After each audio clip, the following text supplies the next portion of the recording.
Hello everyone, welcome back to my channel. I am Soumya and I am studying in class 12th. तो आज की video में हम discuss करने वाले हैं क्लास 11 फिज़िक्स का chapter 1 which is units and measurement. तो भाई ये क्लास 11 फिज़िक्स का सबसे ईजीएस्ट चैप्टर है। तो इस वीडियो में हम इस पूरे चैप्टर के हर टॉपिक को कवर करने वाले हैं एंड इस वीडियो में आपको मैं थियरी के साथ साथ कुछ इंपॉर्टेंट प्रीवियस ईयर न्यूमेरिकल भी करवाऊँगी। So let start our video without wasting our time. तो अगर इस चैप्टर को हम स्टार्ट करें तो सबसे पहला टॉपिक आता है फिजिकल क्वांटिटी। आई थिंक ये सबको पता होगा क्योंकि ये हम क्लास 9 से ही पढ़ते आ रहे हैं। अगर नहीं पता तो कोई बात नहीं, तो चलिए जानते हैं। Any quantity that can be measured is known as physical quantity. देखो, कोई भी क्वांटिटी हो जिसे हम मेज़र कर सकें उसे हम फिजिकल क्वांटिटी बोलते हैं। अगर इसके टाइप्स का बात करें तो दो होता है। पहला है फंडामेंटल क्वांटिटी एंड दूसरा डिराइव्ड क्वांटिटी। एंड एक सप्लीमेंट्री क्वांटिटी होता है जिसमें कि plane angle and solid angle पाया जाता है। जो प्लेन एंगल है उसका एसआई यूनिट होता है रेडियन एंड जो सॉलिड एंगल है उसका एसआई यूनिट स्टेरेडियन होता है। ये डायमेंशनल लेस होते हैं। तो फंडामेंटल क्वांटिटी क्या होता है ये देखते हैं। तो फंडामेंटल क्वांटिटी क्या होता है? Those physical quantity which are independent each other are called fundamental quantity. वो क्वांटिटीज़ जो इंडिपेंडेंट हो, किसी और क्वांटिटी पर डिपेंड ना हो, उसे हम फंडामेंटल क्वांटिटी बोलते हैं। ठीक है, जैसे कि हमारा हो गया लेंथ, मास, टेम्परेचर, ये सब हमारी फंडामेंटल क्वांटिटी हैं। तो अभी मैं बताऊंगी आपको कितने फंडामेंटल क्वांटिटी होती हैं। अब चलिए देखते हैं डिराइव्ड क्वांटिटी। डिराइव्ड क्वांटिटी क्या होता है? Those physical quantity which are dependent on each other और formed by fundamental quantity are called derived quantity. देखो, ये जो होता है ये इंडिपेंडेंट नहीं होता, ये डिपेंड होता है। किस पे डिपेंड होता है? फंडामेंटल क्वांटिटी पे। तो इसे हम डिराइव्ड क्वांटिटी इसीलिए मतलब डिराइव्ड क्वांटिटी बोलते हैं कि यानी कि किसी और क्वांटिटी से जो डिराइव किया हो उसे हम डिराइव्ड क्वांटिटी बोलते हैं। ठीक है, तो जो फंडामेंटल क्वांटिटीज़ होती हैं वो 7 होती हैं। कौन कौन सी? चलिए देखते हैं। Mass, length, time, temperature, electric current, amount of substance, luminous intensity. तो इसमें बहुत सारे क्वांटिटीज़ को आप पहले से ही जानते हैं, जैसे कि हो गया mass, length, time, temperature, electric current. अगर ये amount of substance and luminous intensity, I think ये नहीं जानते होंगे आप।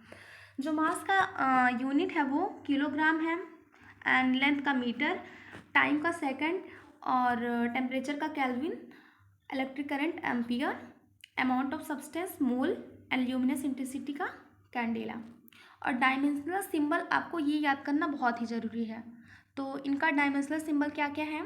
मास का जो डायमेंशनल सिंबल है वो कैपिटल एम है और लेंथ का कैपिटल एल, टाइम का कैपिटल टी एंड टेम्परेचर का कैपिटल के, इलेक्ट्रिक करंट का capital A and amount of substance का मोल एंड ल्यूमिनस इंटेंसिटी का CD, यानी कि कैंडेला, शॉर्ट में CD से बोलते हैं। ठीक है, तो आई होप ये समझ आया होगा। अब देखो डायमेंशनल फॉर्मूला कैसे निकालते हैं। इसके लिए सबसे ज़रूरी है कि आपको फॉर्मूला याद होना चाहिए। यानी कि अगर हमें पूछ दूँ एरिया का फॉर्मूला क्या होता है तो ये आपको याद होना चाहिए। एरिया का फॉर्मूला क्या होता है? Length into breadth. And volume का फॉर्मूला क्या होता है? Length into breadth into height. तो ये सारे फॉर्मूले आपको याद होना चाहिए। जैसे कि डेंसिटी का फॉर्मूला हुआ मास अपॉन वॉल्यूम, स्पीड या फिर वेलोसिटी का डिस्टेंस अपॉन टाइम, वेलोसिटी में क्या होता है? Displacement upon time. ठीक है, तो ये सारे फॉर्मूले आपको याद होने चाहिए। आप इन सारे फॉर्मूलों को अपनी नोटबुक में नोट कर लीजिए या फिर स्क्रीनशॉट ले लीजिए। ठीक है, और इन सब फॉर्मूलों को याद कर लीजिए, तभी आप डायमेंशनल फॉर्मूला बना पाएंगे। ठीक है, तो चलिए देखते हैं कि डायमेंशनल फॉर्मूला आखिर बनाते कैसे हैं। तो इसके लिए आपको डायमेंशनल सिंबल पता होना चाहिए। अभी मैं आपको 7 फंडामेंटल क्वांटिटी बताई हूँ और उनके डायमेंशनल सिंबल बताई हूँ, वही आपको याद रखना है, उसी से बनेगा हमारा डायमेंशनल फॉर्मूला। ठीक है, अगर मैं एरिया का बताऊँ, एरिया का डायमेंशनल फॉर्मूला कैसे बनेगा? सबसे पहले बताओ एरिया का फॉर्मूला क्या होता है? क्या होता है? Length into breadth. ठीक है, तो अगर मैं लेंथ का पूछूँ आपसे डायमेंशनल सिंबल क्या है तो आप क्या बताएंगे? अभी मैंने आपको बताया फंडामेंटल क्वांटिटीज़ में कि लेंथ का डायमेंशनल सिंबल क्या होता है? Capital L. हाँ, फिर ब्रेथ क्या है, देखो ब्रेथ भी तो एक टाइप का लेंथ ही है ना, तो उसका भी कैपिटल एल ही होगा। तो एरिया का डायमेंशनल फॉर्मूला क्या हो गया, एल स्क्वायर। अगर इसे हम एम के फॉर्म में लिखें तो m इसमें है क्या, नहीं है ना, तो n की पावर 0 एंड एल स्क्वायर है तो एल स्क्वायर हो गया, मतलब l की पावर 2 एंड t की पावर 0। ठीक है, तो ये एम के फॉर्म में हो गया m0 L2 T0। ठीक है, अब वेलोसिटी का देखते हैं। वेलोसिटी का फॉर्मूला क्या होता है, सबसे पहले ये आपको पता होना चाहिए, change in displacement upon time. ठीक है, तो डिस्प्लेसमेंट क्या है, डिस्प्लेसमेंट भी तो मतलब एक टाइप का लेंथ है ना, तो इसका डायमेंशनल सिंबल क्या होगा, कैपिटल एल ही होगा ना।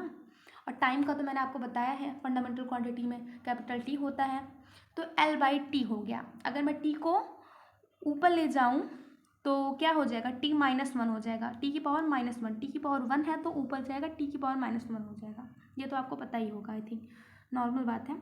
तो इसे हम अगर एम के फॉर्म में लिखते हैं तो एम क्या है, क्या इसमें नहीं है ना, तो एन की पावर 0 एंड एल है तो एल हो गया टी की पावर माइनस वन। ठीक है, तो इस तरीके से बनता है हमारा डायमेंशनल फॉर्मूला। अब एक्सेलरेशन का देखते हैं। एक्सेलरेशन का फॉर्मूला क्या होता है, वेलोसिटी अपॉन टाइम टेकन। तो वेलोसिटी का क्या होगा, वेलोसिटी का भी हमने क्या निकाला, डायमेंशनल फॉर्मूला निकाला है ना, क्या निकाला, एल टी माइनस वन। ठीक है, उसको उसकी जगह पुट कर दो। फिर टाइम का मैंने बताया हुआ है कि उसका डायमेंशनल सिंबल कैपिटल टी होता है, तो ये टी ऊपर जाएगा, टी की पावर माइनस वन हो जाएगा, तो माइनस वन मतलब बेस सेम है तो पावर ऐड हो जाते हैं, तो माइनस वन, ये टी की पावर माइनस वन पहले से था और ये टी ऊपर गया तो माइनस वन हो गया, तो माइनस वन माइनस टू हो गया, तो एल टी की पावर माइनस टू हो गया। अगर इसे हम एम एल टी के फॉर्म में लिखते हैं तो M zero L T minus two. ठीक है, तो ये एक्सेलरेशन का फॉर्मूला आपका बन गया। अब हम देखते हैं फोर्स का फॉर्मूला। फोर्स का कैसे निकालेंगे, तो फोर्स का फॉर्मूला क्या होता है ये आपको लर्न होना चाहिए। तो मैंने बोला कि आपको सबसे पहले फॉर्मूला लर्न करना है, तभी आप बना पाओगे। ठीक है, तो फोर्स का फॉर्मूला होता है मास इंटू एक्सेलरेशन। अब मास का मैंने आपको डायमेंशनल सिंबल बताया था तभी 7 फंडामेंटल क्वांटिटीज़ में, तो मास का जो डायमेंशनल सिंबल है कैपिटल एम, एंड एक्सेलरेशन का अभी मैंने निकाला, क्या निकाला, एल टी माइनस टू। ठीक है, तो into L T minus two, तो ये बन गया M L T minus two. ठीक है, अब वर्क का निकालते हैं। वर्क का कैसे निकलेगा, वर्क का फॉर्मूला क्या होता है, फोर्स इंटू डिस्प्लेसमेंट। फोर्स का भी हमने निकाला है, फोर्स का क्या निकाला, M L T minus two, और डिस्प्लेसमेंट क्या है, एक प्रकार का लेंथ ही ना, लेंथ ही है ना, तो उसका क्या होगा डायमेंशनल सिंबल कैपिटल एल, तो क्या हो गया एम एल टू, एल पहले से ही है एक यहाँ पर फिर मल्टीप्लाई हो गया, तो बेस सेम हो तो पावर ऐड हो जाते हैं, क्या इसका पावर वन है ये तो एल स्क्वायर हो जाएगा, फिर M L two T minus two, तो क्या बन गया M L two T minus two, work का डायमेंशनल फॉर्मूला। अब पावर का देखते हैं। पावर का फॉर्मूला क्या होता है, वर्क अपॉन टाइम। ठीक है, वर्क का भी हमने निकाला, क्या निकाला, M L two T minus two upon time का तो पता ही है कैपिटल टी, तो क्या हुआ टी ये ऊपर जाएगा तो टी की पावर क्या हो जाएगा माइनस वन। हाँ, और पहले से ही माइनस टू है तो बेस सेम है, पावर ऐड हो जाएगा, तो एम एल टू टी की पावर माइनस थ्री। ठीक है, ये बन गया हमारा पावर का फॉर्मूला। अब देखते हैं प्रेशर का। प्रेशर का फॉर्मूला क्या होता है, फोर्स अपॉन एरिया। ठीक है, अभी हमने फोर्स का निकाला था। ठीक है, फोर्स का क्या था, M L T minus two. ठीक है, एरिया का अभी मैंने शुरू में ही आपको बताया, एरिया का फॉर्मूला क्या होता है, लेंथ इंटू ब्रेथ, तो length into length L square हो जाएगा, तो डिवाइड कर दो इससे, एल स्क्वायर है तो ऊपर जब जाएगा तो एल की पावर माइनस टू हो जाएगा। ठीक है, तो माइनस टू यहाँ पर एल की पावर वन है, तो पावर सेम है, बेस ऐड होगा, तो क्या हो जाएगा एल की पावर माइनस वन हो जाएगा, तो M L minus one T minus two, तो ये हमारा बन गया पावर का प्रेशर का फॉर्मूला। अब हम ग्रेविटेशनल कांस्टेंट का निकालते हैं। तो ग्रेविटेशनल कांस्टेंट का फॉर्मूला क्या होता है, F R square upon M square.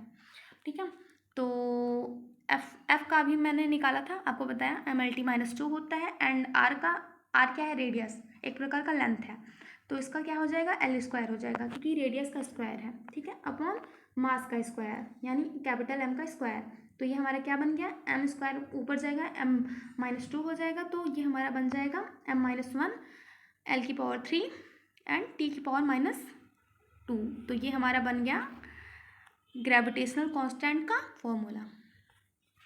अब इसके आगे है चार्ज। अब चार्ज का हम कैसे निकालेंगे? चार्ज का जो फॉर्मूला होता है वो टाइम इनटू करंट। आपको मैं बार बार बोल रही हूँ कि सबसे पहले आप फॉर्मूला याद कर लो और डायमेंशनल सिंबल याद कर लो, जो 7 फंडामेंटल क्वांटिटीज़ हैं, तो आप इजीली निकाल लोगे। कुछ नहीं है, बहुत ही ईजी है, बस केवल प्रैक्टिस करना है आपको। तो चार्ज का फॉर्मूला क्या होता है? Time into current. टाइम का क्या मैंने बताया था? Dimensional symbol capital T. Current का क्या होता है? Capital A. दोनों ही फंडामेंटल क्वांटिटीज़ हैं, तो क्या हो जाएगा? A T. अगर मैं इसको एम एल टी के फॉर्म में लिखना चाहूँ तो एम क्या है? क्या नहीं है ना, तो एम की पावर 0। एल है? नहीं है, एल की पावर 0। एंड टी है? ए है, तो एम 0 एल 0 टी ए। ये हमारा बन गया चार्ज का फॉर्मूला।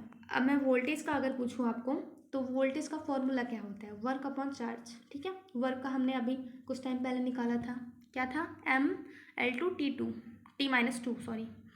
तो और चार्ज का अभी अभी हमने निकाला क्या? A T.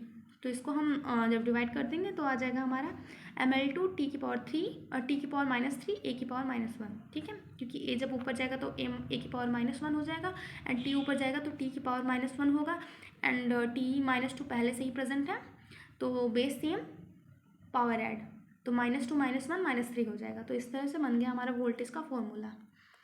अब है आगे है कैपेसिटेंस। इसका क्या फॉर्मूला होता है? Charge upon potential. चार्ज का भी हमने निकाला कुछ टाइम पहले, कुछ टाइम क्या, यही जस्ट निकाला। तो क्या है चार्ज का? 80, एंड पोटेंशियल डिफरेंस का क्या निकाला है? m² टी की पावर -3 ए की पावर -1, जस्ट पहले ही मैंने बताया है। तो ये क्या हो जाएगा हमारा?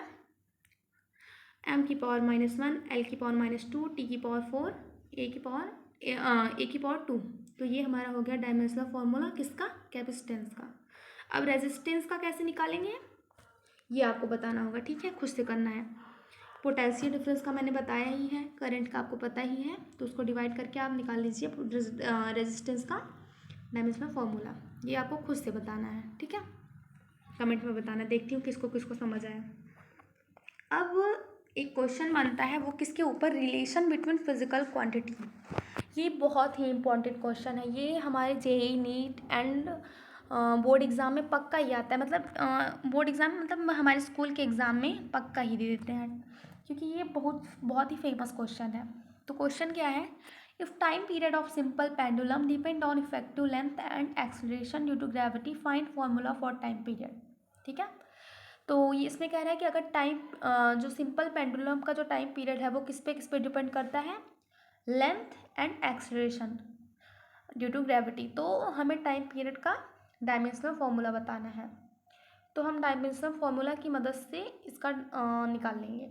तो कैसे निकालेंगे? इसमें कुछ स्टेप्स हैं वो आपको याद कर लेने हैं। कैसे? अगर ऐसा कोई क्वेश्चन आ जाए कि पहले तो आपको ये देखना है किस चीज़ का पूछा गया है आपको फॉर्मूला, डायमेंशनल फॉर्मूला, ठीक है, मतलब किसका फॉर्मूला पूछा गया है आपको और किस चीज़ पे ये डिपेंड कर रहा है, उसको आपको पहले लिख लेना है। तो इसमें टाइम पीरियड का पूछा गया है, तो टाइम पीरियड्स में बोला है कि किस पे डिपेंड कर रहा है? Effective length and acceleration due to gravity. ठीक है जी। फिर अगर हम जो डायरेक्टली प्रोपोर्शनल साइन है उसको हटाएंगे तो एक कांस्टेंट आ जाएगा, तो हम कांस्टेंट एक ले लेते हैं।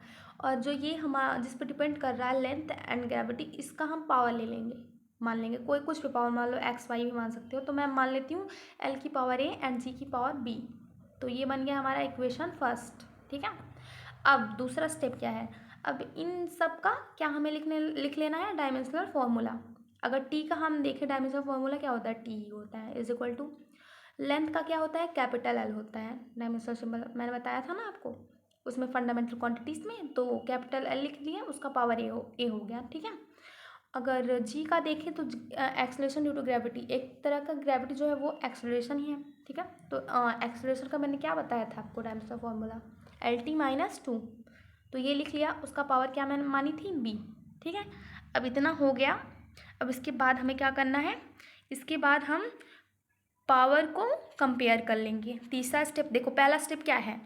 जिस चीज़ का पूछा गया है आपको डायमेंशनल फॉर्मूला, वो किस चीज़ पर डिपेंड कर रहा है, पहले ये आपको लिख लेना है। फिर उसके बाद प्रोपोर्शनलिटी का साइन हटा के कांस्टेंट लगा के पावर, मतलब कुछ उसका पावर मान लेना है, जैसे कि ए बी या कुछ भी।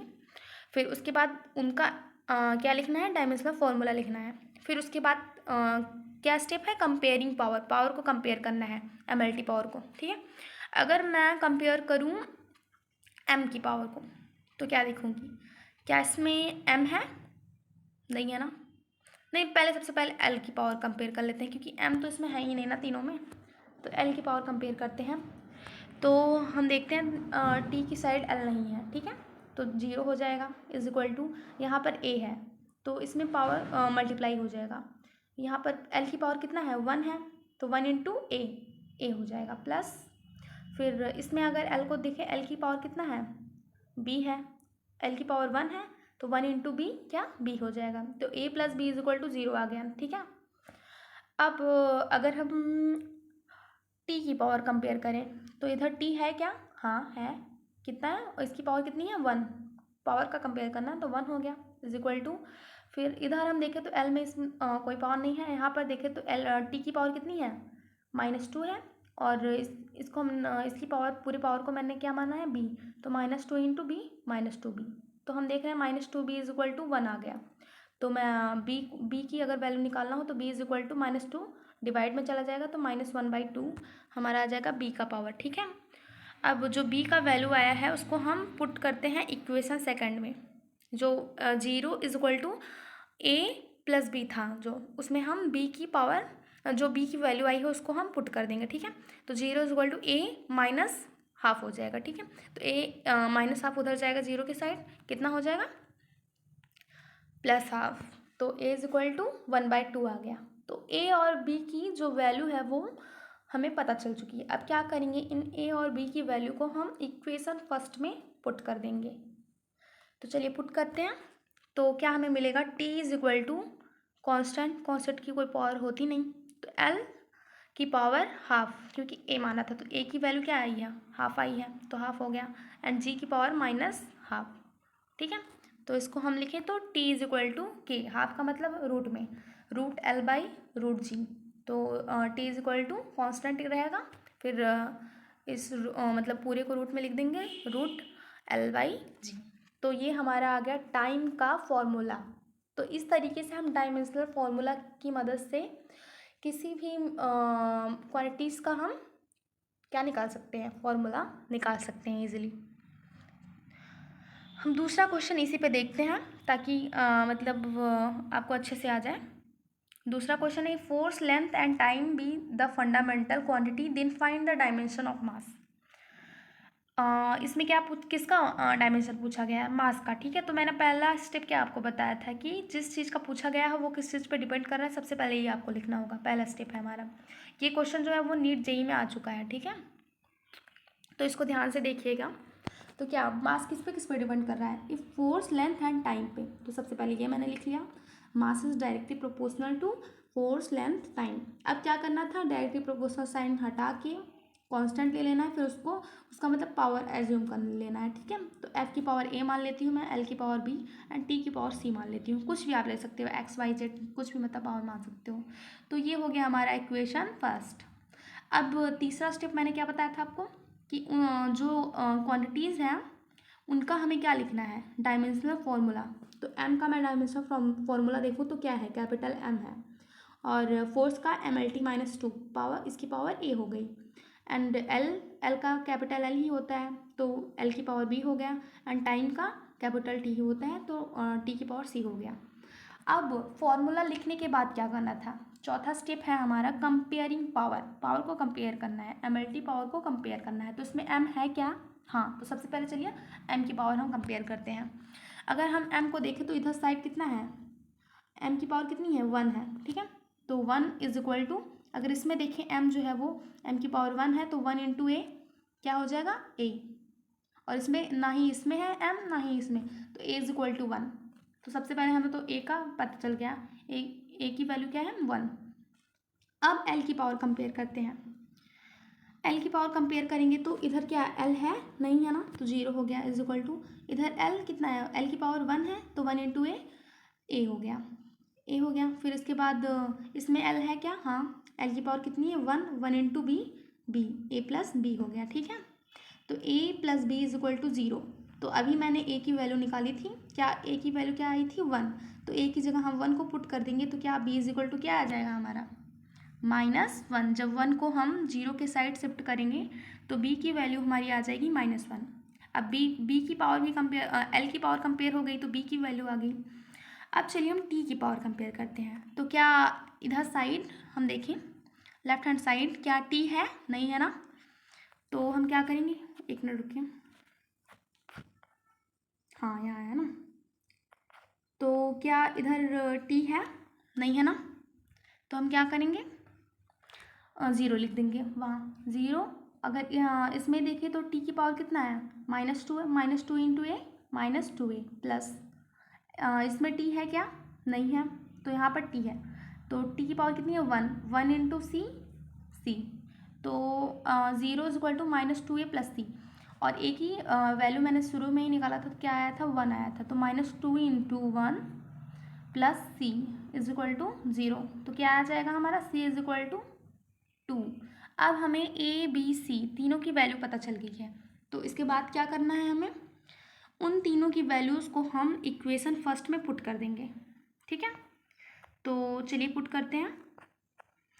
तो क्या हमारा फॉर्मूला बन जाएगा, अगर हम इक्वेशन फर्स्ट में पुट कर रहे हैं तो f की पावर हमने a माना था तो a की वैल्यू क्या आई है 1 आई है, तो f की पावर 1 हो गया, एंड l की पावर b मानी थी तो b की वैल्यू क्या आई -1 आई। ठीक है, तो l की पावर -1 हो गई, एंड t की पावर c माना था तो c की वैल्यू आई है 2। तो इस तरीके से हमारा फॉर्मूला मिल गया मास का, क्या है वो कि f की पावर 1 l की पावर -1 t की पावर 2, तो ये आ गया हमारा आंसर। अब क्वेश्चन थर्ड जो है वो भी इसी पे बेस है। क्वेश्चन थर्ड क्या है, if force acceleration and time be the fundamental quantity then what will be dimension of length. इसमें क्या बोल रहा है, अगर फोर्स एक्सेलरेशन और टाइम जो है वो फंडामेंटल क्वांटिटी है तो हमें लेंथ का डायमेंशन निकालना है। तो मैंने क्या बताया था, सबसे पहले जिस चीज़ का डायमेंशन पूछा जाए ये हमें क्वेश्चन में देखना है कि वो किस किस चीज़ पर डिपेंड कर रहा है। तो लेंथ जो है वो इसमें फोर्स एंड एक्सेलरेशन और टाइम पर डिपेंड कर रहा है। ठीक है, तो सबसे पहले स्टेप ये हो गया, हम देख लिए। दूसरा स्टेप क्या था, पावर एज्यूम करना था, तो f की पावर a एज्यूम कर ली मैं, एंड a की पावर b एंड t की पावर c। उसके बाद क्या करना था, हमें उनका डायमेंशनल फार्मूला लिखना था। ठीक है, तो डायमेंशनल फार्मूला मैं लिख ली, क्या L का L ही होगा, फोर्स का पता है MLT -2 होता है, एंड एक्सेलरेशन का LT -2 होता है, टाइम का T होता है। अब ये लिखने के बाद हमको क्या करना था, पावर को कंपेयर करना था MLT पावर को। तो MLT पावर कंपेयर करने के बाद हमारी वैल्यूज़ आ चुकी हैं, वो क्या क्या आई हैं, B की वैल्यू 1 आई है, एंड C की वैल्यू 2 आई है। ठीक है, और A की वैल्यू 0 आई है। तो इन तीनों की वैल्यू हम इक्वेशन फर्स्ट में पुट कर देंगे। ठीक है, A की वैल्यू क्या आई है 0, एंड B की वैल्यू 1 एंड C की वैल्यू 2। तो चलिए पुट करते हैं इक्वेशन फर्स्ट में। तो पुट करने के बाद हमारा फॉर्मूला मिल चुका है, तो फॉर्मूला क्या है, L is equal to f की पावर 0 a t स्क्वायर। तो इस तरीके से होगा, इसको आप अच्छे से देख लीजिए क्योंकि मैं आपको 2 क्वेश्चन बता चुकी हूँ, तो ये आप इजीली इसको कर लेंगे अगर आपको समझ आया होगा अच्छे से तो। ठीक है, अब हमारा अगला टॉपिक आता है डायमेंशनल होमोजेनिटी। ये क्या होता है, ये क्या कहता है, ये कहता है कि dimensional homogeneity is the quality of an equation having quantities of same dimension on the both side. Same quantity can be add or subtract, different quantity can be divide or multiply but cannot be add or subtract। देखिए, हम same quantity को add या subtract कर सकते हैं, और different quantities को अगर हम सब्ट्रैक्ट करना चाहें नहीं कर सकते। अगर मैं बोल रही हूँ x + y को आप ऐड कीजिए, क्या आप ऐड कर पाओगे, नहीं ना, लेकिन अगर डिवाइड और मल्टीप्लाई करने के लिए बोल रही हूँ तो कर लोगे। ठीक है, तो इस तरीके से यही बोल रहा है कि डायमेंशनल होमोजेनिटी कहता है कि अगर सेम क्वांटिटीज़ हैं वो ऐड, अगर वो क्वांटिटीज़ ऐड और सब्ट्रैक्ट हैं इसका मतलब कि वो सेम क्वांटिटी है, लेकिन अगर वो डिवाइड है तो वो क्या होंगी, डिवाइड या मल्टीप्लाइंग है तो वो डिफरेंट क्वांटिटीज़ होंगी। ठीक है, एग्जाम्पल अगर मैं लूँ तो 5 kg 5 kg दोनों ही kg हैं, सेम क्वांटिटी है तो उसको हम ऐड कर सकते हैं इजीली, क्या आ जाएगा 10 kg। अगर मैं बोलूँ 5 kg 5 किलोमीटर को ऐड करो, क्या कर पाओगे, नहीं। लेकिन अगर वही मैं बोलूँ डिवाइड करके बताओ 5 kg और 5 किलोमीटर को, तो हो जाएगा ना 5 kg 1 kg पर किलोमीटर हो जाएगा। ठीक है, तो इस तरीके से हम जान सकते हैं कि हम सेम क्वांटिटीज़ को ऐड तो कर सकते हैं लेकिन डिवाइड या फिर मतलब सेम क्वांटिटीज़ ऐड हो सकती हैं, लेकिन डिफरेंट क्वांटिटीज़ जो है वो ऐड या सब्ट्रैक्ट नहीं हो सकती, लेकिन डिवाइड या मल्टीप्लाई हो सकती है। ठीक है, तो इस पर चलिए हम क्वेश्चन करते हैं। तो मेरा क्वेश्चन 1 है p is equal to B minus X square upon 80। तो इस तरीके से आपको क्वेश्चन दिया रहेगा एंड इसमें बताया गया ए बी जो है वो कांस्टेंट है और एक्स जो है यहाँ पर डिस्टेंस है एंड पी जो है वो पावर है और टी है हमारा टाइम। ठीक है, तो चलिए निकालते हैं। तो इसमें ए और बी का जो हमें डायमेंशनल फार्मूला निकालना है। ठीक है, तो अगर हम देखें p is equal to B minus X square upon 80, तो इसको अगर हम क्रॉस मल्टीप्लाई करेंगे तो क्या आएगा हमारा P A T is equal to B minus X square. अब देखो हमारा जो माइनस बी है और प्लस एक्स स्क्वायर ये हमारा दोनों ऐड हैं। ठीक है, dimensional formula of B should be equal to dimensional formula of X square, why both are add. ठीक है, तो इन दोनों का जो डायमेंशनल फार्मूला सेम होना चाहिए according to principle of homogeneity. तो चलिए हम b is equal to X square put कर देते हैं। जो b है यहाँ पर क्या है, कांस्टेंट है, तो b की हमें डायमेंशनल फार्मूला निकालना है। तो b is equal to X square क्या अभी मैं क्वेश्चन में दिया है कि x जो है वो हमारा डिस्टेंस है और डिस्टेंस का डायमेंशनल फार्मूला क्या होता है, डायमेंशनल फार्मूला क्या होता है कैपिटल L का स्क्वायर। तो b का हमारा जो डायमेंशनल फार्मूला आ गया वो L स्क्वायर हो गया। ठीक है, तो इस तरीके से निकालना है। अगर हम इसे MLT के फॉर्म में लिखेंगे तो m0 L स्क्वायर T0 हो जाएगा। अब देखो dimensional formula of P A T is equal to dimensional formula of X square. देखो यहाँ पे जो पी ए टी है और एक्स स्क्वायर है उनका जो डायमेंशनल फार्मूला सेम होना चाहिए। क्यों? क्योंकि वो दोनों हैं ऐड।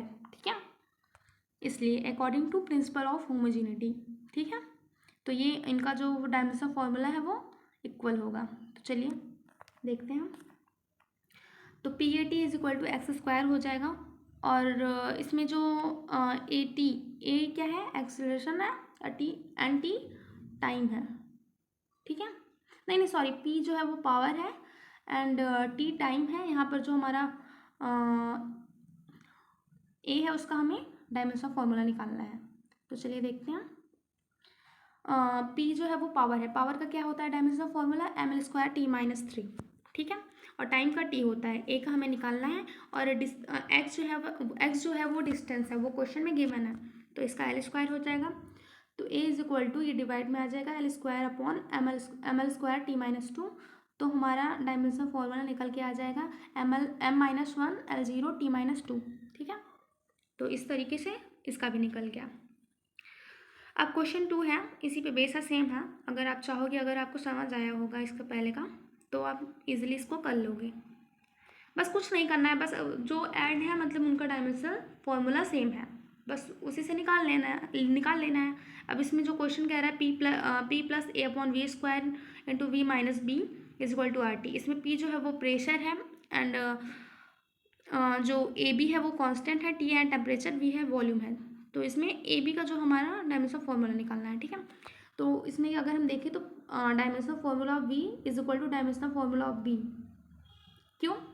क्योंकि ये दोनों ऐड एंड ये दोनों सब्ट्रैक्ट हैं। ठीक है, तो अगर यहाँ पर बताया क्या गया है V is equal to volume है, तो वॉल्यूम का क्या होता है डायमेंशनल फार्मूला एल की पावर 3 होती है ना, तो बी इज इक्वल टू क्या हो जाएगा हमारा m0 L3 T0। ठीक है, तो ये आ गया हमारा बी का डायमेंशनल फार्मूला। अब देखें अगर हम dimensional formula P dimensional formula A upon V square equal होगा, क्यों सेम होगा, मतलब क्या क्यों होगा, क्योंकि ये दोनों ऐड हैं। According to principle of homogeneity ये कहता है कि कोई भी सेम क्वांटिटी जो है वो ऐड या सब्ट्रैक्ट होती हैं। ठीक है, तो ये ऐड है, इसका मतलब इसका जो डायमेंशनल फार्मूला होगा वो सेम होगा। तो चलिए देखते हैं कैसे निकालेंगे। तो जो यहाँ पर हमारा पी है वो प्रेशर है, तो प्रेशर का फॉर्मूला क्या होता है, डायमेंशनल फार्मूला क्या होता है, प्रेशर का डायमेंशनल फार्मूला होता है एम एल की पावर -1 टी की पावर -2 इज इक्वल टू ए हो जाएगा ए अपॉन वी स्क्वायर। वी क्या है वॉल्यूम है, तो वी वॉल्यूम का क्या होता है डायमेंशनल फार्मूला एल की पावर 3 एंड उसका स्क्वायर कर देंगे तो 3 × 2 यानी 6, तो एल की पावर 6 आ जाएगी। तो इस तरीके से हमारा ए का जो हमारा डायमेंशनल फार्मूला निकल जाएगा वो आएगा एम एल की पावर 5 टी की पावर -2। तो इस तरीके से हम करते हैं, ऐसे मतलब अगर इस टाइप का क्वेश्चन आ जाए तो इस तरीके से आपको करना है। अब आता है हमारा what is measurement. It is a process of comparing a physical quantity with the fix standard of same kind. ठीक है, मेजरमेंट क्या होता है, किसी भी चीज़ को मेज़र करना, यानी फिजिकल क्वांटिटी को कंपेयर करना, ठीक है। To measure a physical quantity we know two things. अगर हमें किसी भी फिजिकल क्वांटिटी को मेज़र करना है तो हमें दो चीज़ें पता होना चाहिए। क्या क्या? Numerical value and unit. जैसे कि 2 किलोमीटर, तो 2 जो है वो क्या है, न्यूमेरिकल वैल्यू है, एंड यूनिट क्या है, किलोमीटर है। अगर मैं बोल देती हूँ कि मुझे 2 बनाना चाहिए, तो इसका मतलब कुछ पता चल रहा है। अगर मैं बोलती हूँ 2 डज़न बनाना चाहिए, तो अगर यूनिट साथ में ही होगा तभी हम मतलब उसको मतलब तभी उसका पूरा मीनिंग निकलेगा, ठीक है। हमें मतलब 2 जाना है, 2 क्या मतलब, अगर मैं किलोमीटर या फिर मीटर बोलती हूँ तब ना पता चलेगा कि हाँ हमें मतलब इतना डिस्टेंस कवर करना है, इतना डिस्टेंस जाना है। तो न्यूमेरिकल वैल्यू भी होनी चाहिए और यूनिट भी होनी चाहिए अगर किसी भी फिजिकल क्वांटिटी को हमें मेज़र करना है। एंड एक बात है, higher the numerical value smaller will be the unit और वाइस वर्सा। देखो, अगर न्यूमेरिकल वैल्यू हाई है तो जो यूनिट है वो स्मॉल होगा। कैसे? देखो, अगर मैं 1 किलोमीटर देखूँ तो 1 जो है ये न्यूमेरिकल वैल्यू है, कम है, ठीक है। और किलोमीटर क्या है, हमारा यूनिट है। और इसमें मैं देखूँ अगर न्यूमेरिकल वैल्यू बड़ा है लेकिन यहाँ पर मीटर किलोमीटर से छोटा होता है, तो यहाँ पर जो हमारा यूनिट है वो छोटा है। और इसमें अगर मैं देखूँ न्यूमेरिकल वैल्यू बड़ा है लेकिन यूनिट जो है वो छोटी है, सेंटीमीटर सबसे छोटी होती है। तो इस तरीके से जो हमारी अगर न्यूमेरिकल वैल्यू हाई है तो यूनिट विल बी लेस, ठीक है। तो इन्वर्सली प्रोपोर्शनल होते हैं। आप कह सकते हैं numerical value is inversely proportional to the unit, ठीक है। अब सिस्टम ऑफ मेजरमेंट आता है। तो 3 सिस्टम होते हैं मेजरमेंट के। कौन कौन से? CGS, FPS एंड MKS, ठीक है। तो CGS क्या होता है? इन द सिस्टम डिस्टेंस, मतलब CGS सिस्टम, इसका फॉर्मूला होता है सेंटीमीटर ग्राम सेकेंड। और इसमें जो हमारा डिस्टेंस है उसको हम सेंटीमीटर में मेज़र करते हैं और जो मास है उसको हम ग्राम में मेज़र करते हैं, एंड टाइम को सेकंड में, ठीक है। FPS सिस्टम क्या होता है? इसमें हम जो हमारा मास है, मतलब कि कोई भी डिस्टेंस उसको हम फुट में मेज़र करते हैं और मास को पाउंड में, टाइम को सेकंड में। और MKS सिस्टम में क्या होता है? डिस्टेंस को मीटर में, मास को किलोग्राम में, टाइम को सेकंड में, ठीक है। तो इस तरीके से होता है SI यूनिट और MKS सिस्टम, मतलब काफ़ी हद तक मिलता है। देखो, SI सिस्टम जो है वो, उसका फॉर्मूला है इंटरनेशनल सिस्टम ऑफ मेजरमेंट।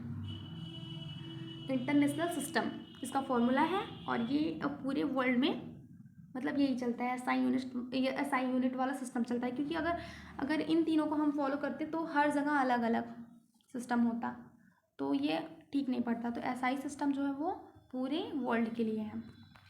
अब मेथड ऑफ मेजरमेंट, कोई भी चीज़ को अगर मेज़र करना है, किसी भी चीज़ को, तो मतलब कितने तरीके से उसको हम मेज़र कर सकते हैं। तो दो मेथड होते हैं। पहला डायरेक्ट मेथड, दूसरा इनडायरेक्ट मेथड। और एक होता है हमारा पैरालेक्स मेथड। पैरालेक्स मेथड क्या होता है? Parallax is the apparent shift in the position of object when viewed from different position. जैसे कि अगर हमें कोई भी चीज़, अगर यहाँ से मैं अर्थ से बोलूँ कि जो हमारा सन है उसका डायमीटर बताओ, या फिर कितनी दूर पे है सन, तो क्या आप नाप पाओगे?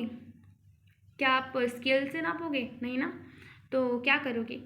किस मेथड का अप्लाई करोगे? तो हम दूर की डिस्टेंस को, यानी कि किसी भी मतलब प्लैनेट का डिस्टेंस या फिर स्टार्स का डिस्टेंस अगर हमको पता करना है तो हम किस मेथड का यूज़ करते हैं? Parallax method.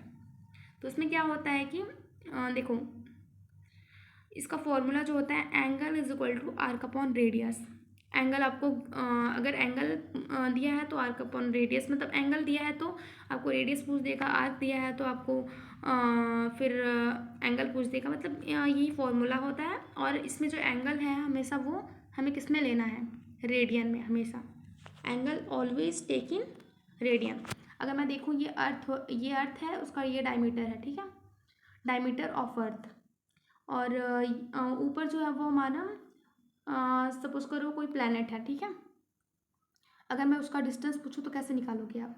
ये प्लैनेट है, तो हम 2 स्टार को ऑब्जर्व करेंगे। एक स्टार यहाँ हो गया, एक स्टार यहाँ, ठीक है। तो ये इसको मैंने ऑब्जर्व किया एक पॉइंट, अर्थ के एक पॉइंट से, एंड एक दूसरे पॉइंट से इस स्टार को हमने ऑब्जर्व किया, ठीक है। और ये हमारा प्लैनेट है। तो ये थीटा बना रहा है, थीटा 1, ये थीटा 2 हो गया, थीटा हो फिर थीटा इज इक्वल टू क्या हो जाएगा, θ1 प्लस θ2, ठीक है। तो ये अल्टरनेट एंगल बन रहा है ना, जेड का शेप बन रहा है, तो ये θ1 है तो ये भी θ1 हो जाएगा, और ये θ2 है तो ये भी θ2 हो जाएगा। तो थीटा इज इक्वल टू, तो पूरा एंगल इसको हम मान लेंगे थीटा, तो theta is equal to θ1 plus θ2। तो इस तरीके से हम निकालते हैं, ठीक है। चलिए आगे बढ़ते हैं। चलिए इस पर एक क्वेश्चन कर लेते हैं पैरेलैक्स मेथड पे। तो क्वेश्चन है, the moon is observe from two diametrically opposite point A and B on earth, the angle theta subtend moon by two direction observation is 1 degree 54 minute, given the diameter of earth to be about 1.276 into 107 metre, compute the distance of the moon from the earth. तो इसमें आपको moon का distance निकालना है अर्थ से। सबसे पहले क्या गिवन है, थीटा हमें गिवन है 1 डिग्री 54 मिनट। तो अगर मैं 1 डिग्री में कितने मिनट होते हैं, 60 मिनट होते हैं, ठीक है। तो 60 प्लस 54 114 मिनट हो जाएगा ना, क्योंकि इसको रेडियन में कन्वर्ट कर लिया हम। मतलब ये हो गया। फिर रेडियन में कन्वर्ट करने के लिए क्या करना होता है हमें, 2.9 इंटू 10⁻⁻4 से मल्टीप्लाई कर देंगे तो ये हमारा रेडियन में कन्वर्ट हो जाएगा, ठीक है। आर्क जो है वो गिवन है 1.27 इंटू 10⁻7 मीटर, एंड रेडियस आपको निकालना है। तो फॉर्मूला मैंने क्या बताया था आपको, angle is equal to arc upon radius, ठीक है। तो रेडियस निकालना है हमें, तो रेडियस इज इक्वल टू क्या हो जाएगा, आर्क अपॉन एंगल।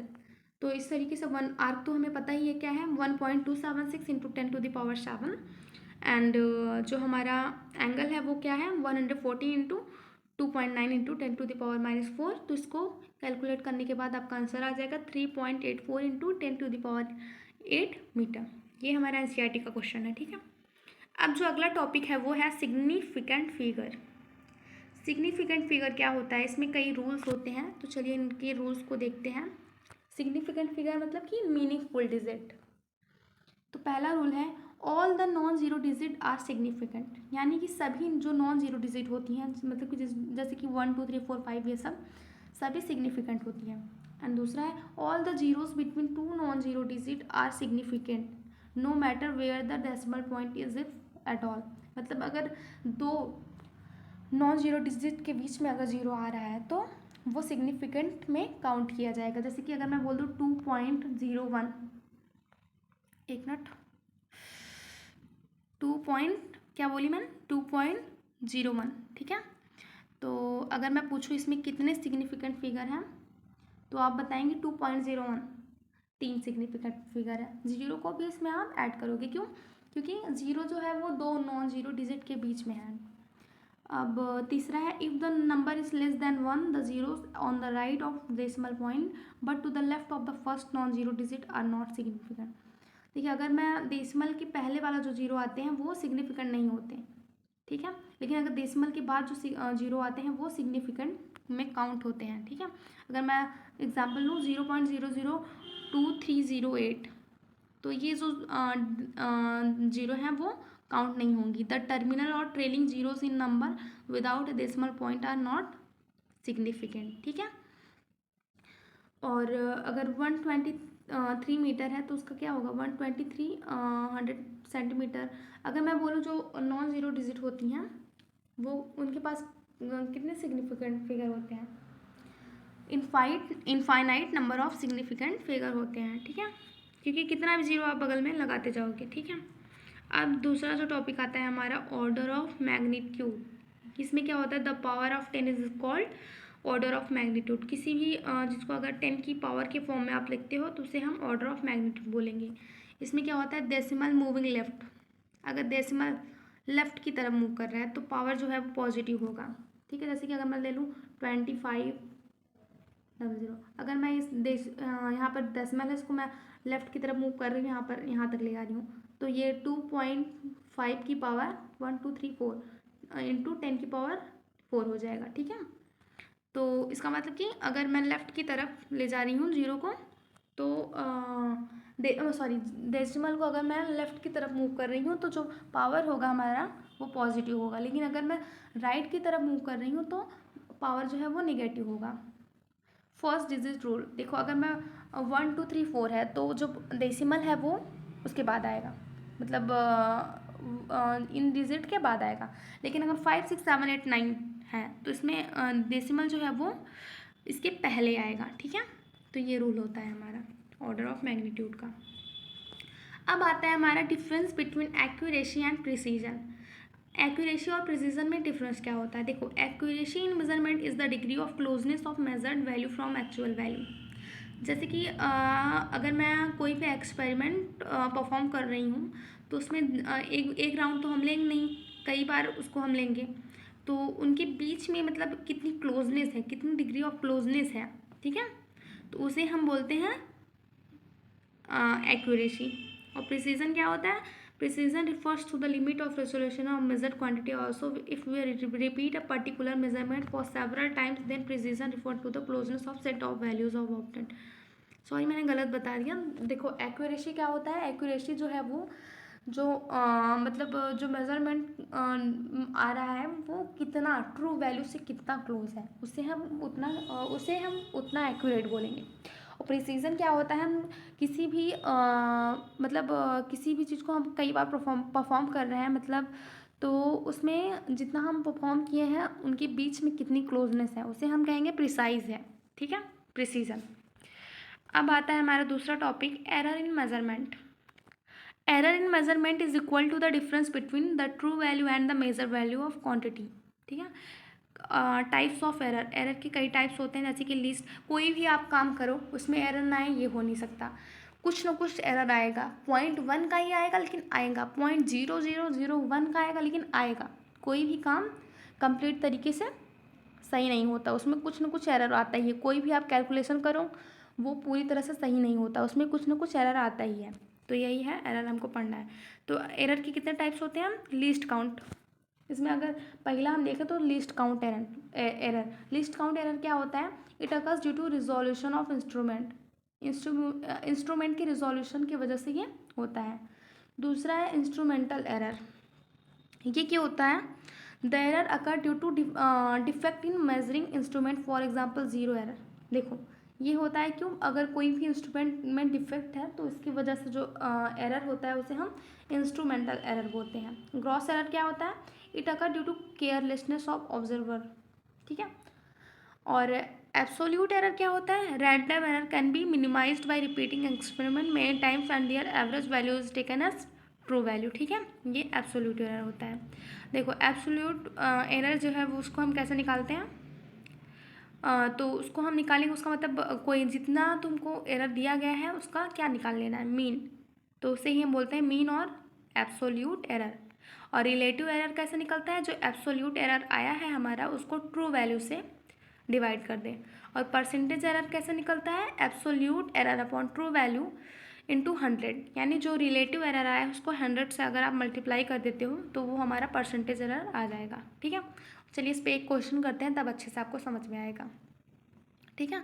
तो क्वेश्चन क्या है? If we measure the period of oscillation of simple pendulum in successive measurement, the readings turn out to be 2.63 second, 2.56 second, 2.42 second, 2.71 second, 2.80 second. तो हमें क्या calculate करना है? एब्सोल्यूट एरर, रिलेटिव एरर और percentage error, ठीक है। तो कैसे निकालेंगे? सबसे पहले हमें इन सबका जो जितनी सारी रीडिंग हमने की है उनका मेल निकाल लेना है। तो 1 2 3 4 5, तो 5 है, तो इनका हम अगर मीन निकालते हैं तो कितना आएगा? ऐड करने के बाद 2.624 सेकंड आ गया। अब जो मीन हमारा आया है उसको हम मतलब जो हमारी जो वैल्यूज़ हैं यानी कि रीडिंग्स हैं उनको हम माइनस कर देंगे मीन से, जो हमारा मीन वैल्यू आया है, ठीक है। उससे माइनस करने के बाद हमारी जो वैल्यूज़ आ जाएंगी, फिर उसको हम फिर उसका मतलब हम मीन निकाल लेंगे, तब क्या आ जाएगी? हमारी टी मीन आ जाएगी। तो हमारा टी मीन कितना आएगा? 0.11 सेकेंड। तो इस तरीके से आपको निकाल लेना है, ठीक है। तो एब्सोल्यूट एरर में क्या करना था? वही ट्रू वैल्यू से मतलब डिवाइड कर देना है आपको एब्सोल्यूट एरर को, ठीक है। फिर रिलेटिव एरर में क्या करना था? रिलेटिव एरर में क्या करना था? Absolute error upon true value, ठीक है। और परसेंटेज एरर में क्या करना है? रिलेटिव एरर जो आया है उसी को 100 से मल्टीप्लाई कर दो। अब दूसरा जो टॉपिक है वो हमारा है कम्बिनेशन ऑफ एरर। तो एरर इन एडिशन, तो अगर हम एरर्स को हमें ऐड करना है तो कैसे करेंगे? मान लो a plus minus delta A and b plus minus delta B, इसको हमें ऐड करना है। तो कैसे हम करेंगे, जो हमारी मतलब ट्रू वैल्यूज़ हैं उसको तो हम ऐड कर लेंगे सिंपली, जैसे ऐड करते हैं, जैसे 5 + 3 8, इनको हम सिंपली ऐड कर लेंगे। लेकिन जो एरर है हमारा, उनको हम कभी भी सब्ट्रैक्ट नहीं करते, हमेशा एरर जो होती हैं वो ऐड होती हैं। तो उनको ऐड करने के बाद हम एरर को भी ऐड कर लेंगे। तो इस तरीके से एडिशन में होता है। अब सब्ट्रैक्शन में क्या होता है, जो हमारा मतलब ट्रू वैल्यू है उनको तो हम सब्ट्रैक्ट कर लेंगे, लेकिन जो हमारा एरर है उसको हम ऐड करेंगे, क्योंकि एरर हमेशा ऐड होता है, ना कि सब्ट्रैक्ट। अब देखें एरर इन मल्टीप्लिकेशन। मल्टीप्लिकेशन में कैसा होता है, जैसे कि आपको दिया है z = a × b, ठीक है। तो अब इसका कैसे निकालेंगे, delta z/z = delta a/a plus delta b/b। तो इस तरीके से मल्टीप्लिकेशन हम करते हैं।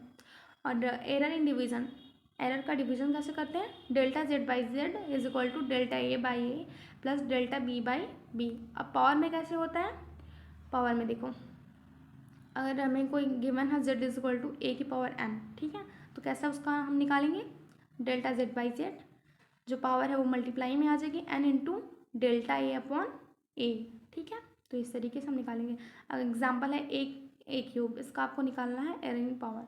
तो क्या पावर क्या है 3, वो मल्टीप्लाई में आ जाएगी, 3 इंटू डेल्टा a/a। तो इस तरीके से हम इसको निकाल लेंगे। तो ये चैप्टर हमारा कंप्लीट हो चुका है। आई होप आप सबको समझ में आया होगा। अगर समझ में आया तो प्लीज़ लाइक कीजिए एंड सब्सक्राइब कीजिए। Thanks for watching.